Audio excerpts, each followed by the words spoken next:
Today we're looking at the 1995 New American Standard Preacher's Bible. And beside it, you'll notice that there's a brand new Pew Bible that's beside it. We'll take a quick look at as well. You'll notice the black box with any Premier collection. This is by Zondervan. Any Premier collection, they have a really cool black box. Very beautiful box, very tough, durable, hard box. Here's some of the features on the back if you'd like to pause and take a look at it, but we'll cover some of those in a little bit of detail here. The retail price is $189. Of course, you can find that cheaper online. But when I first opened this box, of course, it's wrapped in this really cool paper, wrapped in the cool paper with the sticker there. Really nice presentation as you open the Bible. But I have to say that this Bible is extremely soft.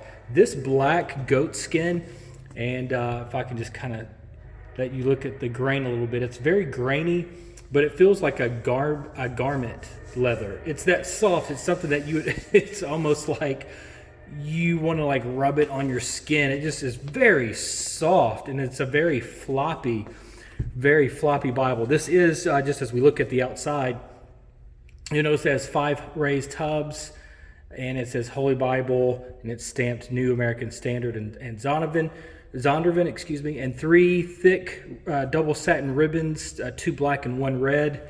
And just notice the top right there, how that's done. And it's gold gilding, but it's art gilding as well. So you'll notice, and it's not translating on this camera, it's very faint, but there's a reddish, pinkish dye underneath. It is not coming across very well on camera, but it is there. I promise you it's there. Also, one thing that I noticed when first opened this up, with a lot of brand new Bibles, especially premium Bibles, is that it has a stiff hinge. And what I mean by a stiff hinge is when you open it, like early in the book, it doesn't want to stay closed. See how it wants to snap shut? It's because this is edge line. This is it's a leather liner, and this leather liner runs up into the text block here, and then it's glued down with this piece of paper, and you'll notice this piece of paper as well. And this can create a stiff hinge, which will break in over time. I've already played with it a little bit, and I've loosened it up some, but when you use this for a while, it's going to be no problem over time.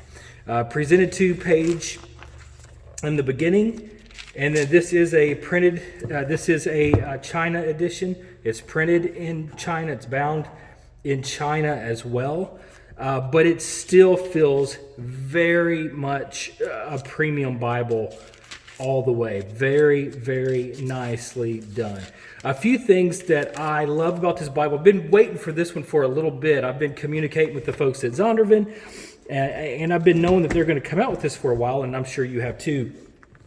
And I've been wanting to get my hands on this because what makes this a preacher's Bible is the fact that it is verse by verse. So every verse begins on a new line, and you can kind of see there verse 2, verse 3, verse 4, verse 5. So this is a double column, so you have 2 columns, and it is a verse by verse. And it's of course, it's the 2K Denmark. This font is by 2K Denmark, and it's exclusive just to the New American Standard line here. And then you notice the red book name with the really pretty kind of little decorative design there. And then your verse numbers are in red. Now, what's great about this being a preacher's Bible is, for one, it's a thin Bible. I preach mainly from a CSB large print, ultra thin, and it's the same size. It's the same footprint, same size.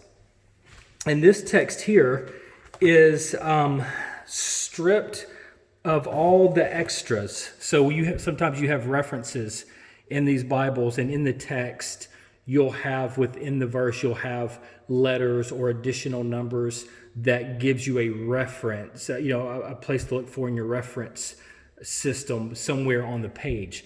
This Bible does not have any references at all. It barely has any footnotes at the bottom. Every once in a while, so you'll notice here, a footnote. Every once in a while, you'll get a footnote, and of course, they put it right at the very bottom. You have a little bit of room to write at the bottom, on most of these pages, you don't really have much of a margin in this Bible here. So that's your text there. This is a this is a black letter. Here's one of the Gospels, Gospel of Luke. This is a black letter edition. There's no red letter in here.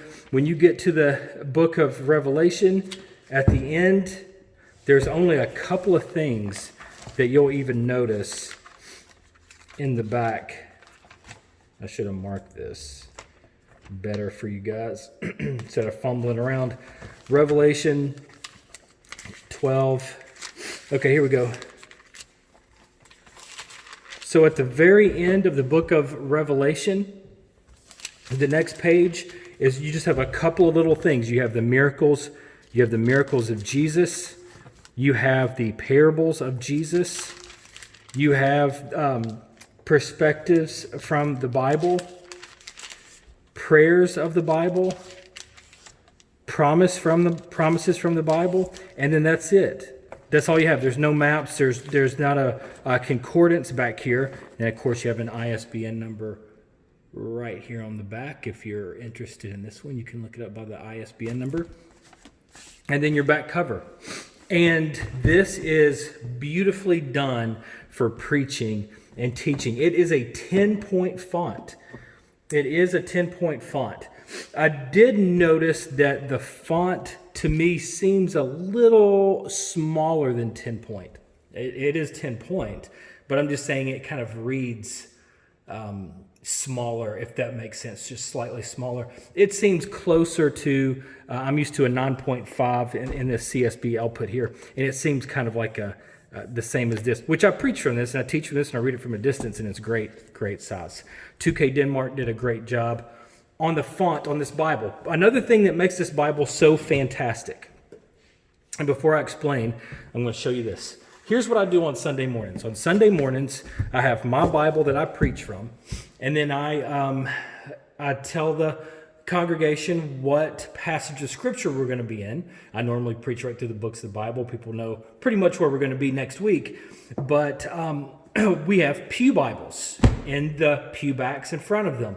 This is the current pew Bible that we have. It's the Christian Standard, because I'm preaching from the Christian Standard Bible. So what I have to do on Sunday morning, sometimes Saturday night, in my notes, in my sermon notes, I have to find where I'm going to be, and then I find that in this Bible, okay, in the pew Bible, I'll find that page, and then I'm going to write down that page number in my notes, so that I can tell visitors or people that didn't bring their Bibles, if they want a copy of the Bible to hold in their hands while I'm reading, go to page 699. So I have to go and find this in this Bible here. What's awesome about this, which I really love that they did this, great idea, is their new pew Bible, which is awesome in itself. It matches page for page this Bible here, the Preacher's Bible. So when I'm up preaching, or if you're up preaching and you're in Jeremiah chapter 9, you can tell the congregation, if you have a pew Bible in front of you, it's page 683. And it's just whatever page you go to. If you're doing some quick referencing, say you're going to hop over to Mark 7, and for people that can't find their way through the Bible that quickly, you can tell them, flip over to page 903. We're on Mark chapter 7. So that's what this Bible, this pew Bible, has done. It's laid out verse by verse as well, just like the Preacher's Bible. And I thought at first that it was the exact same layout. The pages are the same, so it begins and ends the same as the Preacher's Bible. It's all the same. But what I did notice is that some of the lines are broken up a little differently, which doesn't make that much of a difference. I just thought it was kind of interesting. So Psalm 136 is on page 562. So if I go to 562, I hope this one works for me, because I'm trying to make a point. What did I say? 562? 562, just about there. So 562, some of these lines, okay, so it's going to start exactly the same, but some of the lines are shorter, Some of the lines will be a little bit shorter here than it is here. But what's really cool is even though some of the verses may be a little bit shorter and it's broken up a little bit differently, the beginning and ending is exactly the same on every single page. Page number is exactly the same. Very, very cool thing for Zondervan to do there. A good pew Bible is an awesome thing to have. Now, this is just a little dust cover here. You would probably take this off if you put this in your pews, and just notice that it's a black. This is a black hardback edition here. Very pretty silver with the silver stamping on the spine as well. Beautiful edition. This one also has those promises, all that stuff in the back. This is the 2K Denmark font, all that stuff. This is a 9-point font. It is not a 10-point font, but it has the promises of the Bible. In this one, the prayers of the Bible, and so on. Doesn't have a reference system in this. It doesn't have a concordance or the maps in this either. So it's just like the Preacher's Bible. Anyway, highly recommend the NASB 95, especially the Preacher Edition. Very amazing Bible. Go check it out. Have a good day, and God bless.